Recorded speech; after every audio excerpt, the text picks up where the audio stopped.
Hi, this is Elliot Forhan, candidate for Ohio Attorney General. I want to tell you what I mean when I say that I am going to kill Donald Trump. I mean, I'm going to obtain a conviction rendered by a jury of his peers at a standard of proof beyond a reasonable doubt, based on evidence presented at a trial conducted in accordance with the requirements of due process, resulting in a sentence duly executed of capital punishment. That is what I mean when I say that I'm going to kill Donald Trump. Is that what Democrats were talking about when they said they wanted a return to normalcy? How is that for lowering the temperature? Not only is he running to be the AG for Ohio, he is actually currently a state representative.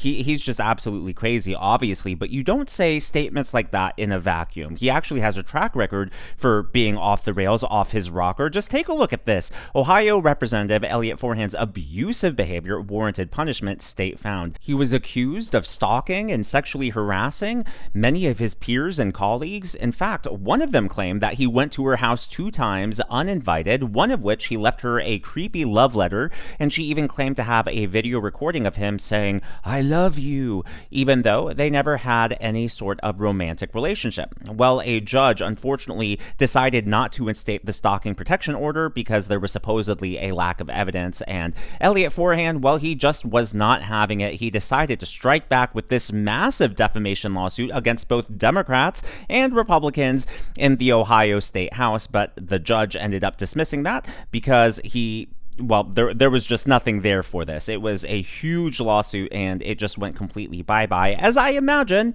his political career will go bye-bye, because how do you threaten the president of the United States? How do you think you're going to run on that and win? It's alarming on many levels, alarming that he thinks it's okay to say that, and then alarming to think that he believes clearly that it can get him votes, get him across the finish line in a red state like Ohio. This guy is off the rocker. He needs help. And quite frankly, he needs to be paid a visit by the FBI, the Secret Service. They need to do an investigation into this. In today's political climate, where we've had assassinations, where there's been this increasing talk of violence and civil war, he is not helping. He is proactively throwing gasoline on the fire. He should be ashamed of himself, and that sort of temperament should not be Attorney General of any state. Unfortunately, though, we shouldn't be surprised. This is who the Democrats are flocking to. It's what we saw with Jay Jones in Virginia. And heck, just earlier today, Philadelphia District Attorney Larry Krasner said this. This is a small bunch of wannabe Nazis. That's what they are. In a country of 350 million, we outnumber them. If we have to hunt you down the way they hunted down Nazis for decades, we will find your identities. We will find you. We will achieve justice. And it is this sort of rhetoric, it is this sort of language that is inspiring leftist activists to be protesting at ICE raids, protesting wherever CBP is around, and that's what's leading to this increase in shootings. Because obviously, if they stayed home, obviously, if they didn't interfere, they would be safe. Now, coming from their point of view, I'm trying to understand where they're coming from. They truly believe this. They've bought in. They are plugged into the mainstream media matrix. Some of them maybe are even brainwashed, so they think that they're doing the right thing. It is clearly the Democrats who are inciting them to do all of these things. Now, obviously, that brings us to what happened with Renee Good and Alex Pretti. And look, I've been reading your comments. I get your emails. I get your messages and your direct mentions on X, on Facebook. And so I am going to take my time to respond to all of them today. Now, this will be my last time directly addressing this aspect of the Alex Pretti shooting. And it's not because I'm backing down or anything like that, but because you guys have taken the time. Obviously, you watch my videos, but you also take the time to be like, Daniel, have you seen this? Have you heard this? What about this? So I'm going to take the time to respond. However, clearly this is going to be someplace where, especially with longtime watchers, we're going to disagree, and that is okay. But the reason this is going to be my last video is because I believe that we agree on 80% of the issues, and this is just going to be that 20% where we disagree, and I believe that's okay. And why am I going to focus on that small area of disagreement when we agree on so many other things? But before I get to that, I would like to acknowledge the members of today's Governors Club. They are Jeremy 2001 Happy ×2, Anthony Loki, Throwback Sports Videos, JD Weatherfly, Moon Fairy, Super Roamer, Summer Klim, RL1401, Bob, always great to see you, TJ, and Glenda Stucker. These are people who give tips and super thanks to the channel. Now, before I give you my thoughts on what everyone said, this is President Trump. He actually was asked this question 2 separate times today, separated by about 4 hours, and his answer did not change once. And keep in mind, as President of the United States, not only does he have the information that we have, he also now knows, because we do know that those CBP agents were wearing body cameras. We do know the DHS is investigating that, and I imagine President Trump has already received an update. So pay close attention to what he says, not once, but twice. Sir, was Mr. Pretti acting as an assassin? Do you think he was acting as an assassin in Minneapolis? Who is that? Mr. Pretti, your deputy chief of staff said that. You don't think so? What about the Second Amendment? Listen, you can't walk in with guns. You can't do that, but it's just a very unfortunate incident. So 2 points to point out there. Number one, he says he doesn't believe Pretti was an assassin, and of course that's what Kristi Noem said. She said that he went there to massacre people, and he's saying no. With all the evidence that he has, with the DHS reporting to him, he said flat out no. And then on top of that, he talked about the Second Amendment. You can't, walk to protest with a gun. That is obviously not true. What I think he's trying to say is it is not a smart decision. Anyone with common sense, anyone who means well, anyone like you just shouldn't do it, right? That's what he's saying. But that is a different question from the legality. I think that was just muddy waters, speaking off the cuff. But he was actually, so President Trump went to Iowa because Iowa is in play, unfortunately, for the midterms. There were 6 special elections in Iowa last year, and 5 out of those 6, the Democrats won, and 2 to 3 of them were considered safe Republican elections. So obviously there was a lot of focus on Iowa. So once President Trump landed on the ground, he visited a restaurant and he took questions from the press, and he was asked the exact same thing. The assessment from some of your own officials that Alex Pretti is a domestic terrorist or an assassin? Well, I haven't heard that, but certainly he shouldn't have been carrying a gun. But hey, look, bottom line, everybody in this room, we view that as a very unfortunate incident, okay? Right. Everyone, right. Unless you're a stupid person. Very, very unfortunate incident. I don't like that he had a gun. I don't like that he had 2 fully loaded magazines. That's a lot of bad stuff. And despite that, I say that's a very unfortunate. I just want to say that is exactly what I said over the last 2 days, that this was an avoidable tragedy. I don't think he was there to kill anyone. And there are people saying, well, what about the gun? Obvious, at this point, we all know it was a non-issue because he was disarmed before he was shot, yada, yada, yada. But people have brought up to me, well, 2 separate things. Number one, what about the signal chat? And then number 2, what about his run-in with law enforcement last week?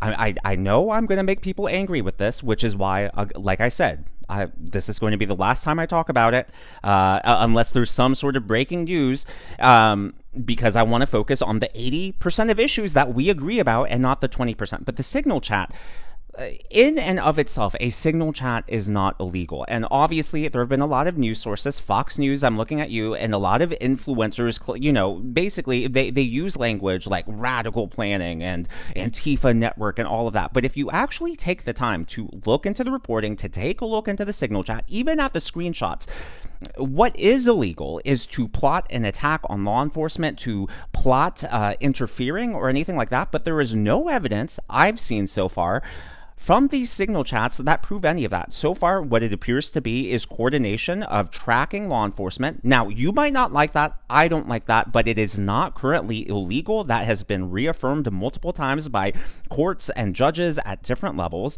And what they were doing was basically coordinating to show up, to protest, to whistle, to record. But I could be wrong. And if there's evidence that comes out and it's clear that I'm wrong, I will say that. But from what I've seen, it's just been coordinating these protests and, yes, harassing with the whistles, but nothing as far as attacks or fighting or anything like that. On top of that, just because he was part of the Signal chat does not mean, there is no post yet that is publicly available where he states his intent or anything like that. And so, like I said, President Trump has access to more information than we do because the DHS is doing an investigation. And 2 times today, he has reaffirmed he does not think he was assassin. He didn't think he was there to massacre. So there's that. Number 2, there was the incident last week where he had, a run-in with law enforcement and ended up with a broken rib. And Daniel said, people said, well, Daniel, doesn't that prove that he was up to no good and he was just there to fight the police? Again, if you take a close look at those reports, number 1, I've read probably a dozen articles on that. There is not a single article that says that he instigated a fight. It just says that they basically... the word I saw was attacked. It was CNN who broke this story, so take that with a grain of salt. But if Alex Pretti did attack law enforcement officers, or if he broke the law in some way, why wasn't he arrested? Why was he let go pretty quickly after that? No charges against him, nothing. I think that's really telling. All that story from last week does is entrench both sides, the left and the right, into their views. It doesn't move the needle one way or the other. And as I've said many times before, I'm an independent. I actually state it on my YouTube profile. A lot of people say, oh, Daniel, you're going soft on MAGA, or Daniel's fake MAGA. I've never claimed to be MAGA. I'm an independent. I call things how I see them. And quite frankly, this is how I see it. The story from last week, it entrenches the left because they say, oh, look, CBP and ICE, they are aggressive. It's an excessive use of force. And then on the right, it also entrenches them and it says, well, hey, this guy clearly has a history of violence and he's just out to pick a fight with law enforcement. But again, none of the articles say that he actually instigated the fight. And to be very clear, I am not here trying to defend Alex Pretti. I have said multiple times what he did was stupid, what he did was foolish. All I'm saying is I don't see any evidence that suggests he was an assassin or he was there to massacre people. President Trump has now said that. And if what I'm saying is not true, then why the sudden recalibration in Minneapolis? Trump isn't one to care about what other people think. He's always been one to double down. So why is he now suddenly throwing Bovino and Kristi Noem under the bus? Take a look at what he said about Bovino in Iowa. And now it's got very little crime. But it's gone very differently in Minneapolis. Well, it has. It's the only place. And now the message is out that Tom Homan is in. Yeah. Commander Bovino is supposedly leaving Minneapolis along with some CBP agents. Is this a pullback? I don't think it's a pullback. It's a little bit of a change. Everybody in this room that has a business, you make little changes.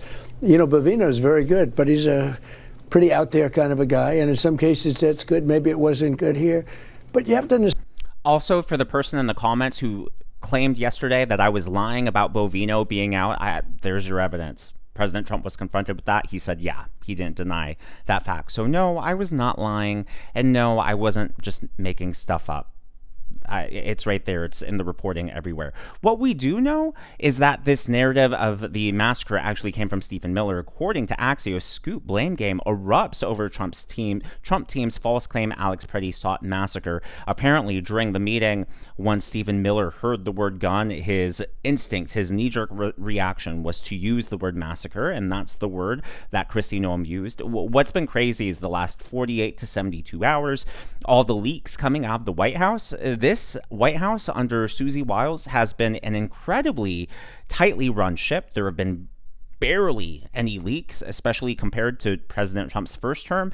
So for the leaks to suddenly start now really tells you about the pressure that they're feeling, and it's not pressure over what happened in Minneapolis. I think there are a lot of people who think that I'm somehow attempting to defend Alex Pretti and criticize ICE and criticize CBP. No. I still support the mission. I can have questions about excessive force and questions about, hey, can we do things better as far as training or, making sure that ICE agents and CBP agents are protected so that they don't have to do 2 jobs at the same time. There are so many things that can be improved here. So that's not what I'm saying. My whole argument, my whole gripe this entire time has been about honesty. It's about what Kristi Noem said and what Gregory Bovino said. And clearly, clearly the White House is retracking. They're trying to reshape this message. President Trump is saying it himself. So it's not just me complaining, and he's not doing this because I complained. I believe he's doing this because he saw the tapes, he's seeing the facts, and quite frankly, I think he's siding with the truth. As always, though, all of that is just my analysis and commentary. That's what's happening in the world of politics from my point of view, and I would love to hear from you. So, seeing President Trump say that twice, does that change your mind at all? Or do you think that President Trump, and by extension myself, are completely missing the point here? Let me know down in the comments below. Look, I know it's made several people upset. I've gotten your Facebook messages, your emails. I get it. But like I have said multiple times now in this video, this will be the last time I will talk about this specific angle. I felt like I owed it to you guys because you guys have been very thorough in your comments and your emails and your etc. Right? And so if you're taking the time to try to communicate with me, I wanted to address all of that. I hope no one took this as any sort of attack, but I did want to acknowledge it, and I didn't want it to come across as, oh, Daniel's trying to turn the page because he knows he lost. No, I think we're just going to have to agree to disagree. But the good news is, like I said, there are still 80% of issues we agree on, and I would much rather focus on that. If you haven't already, please be sure to leave me a thumbs up. I know it's a simple thing to ask for, but it really does help me reach more viewers like you in the algorithm. Be sure to smash that subscribe button and to check out one of these videos.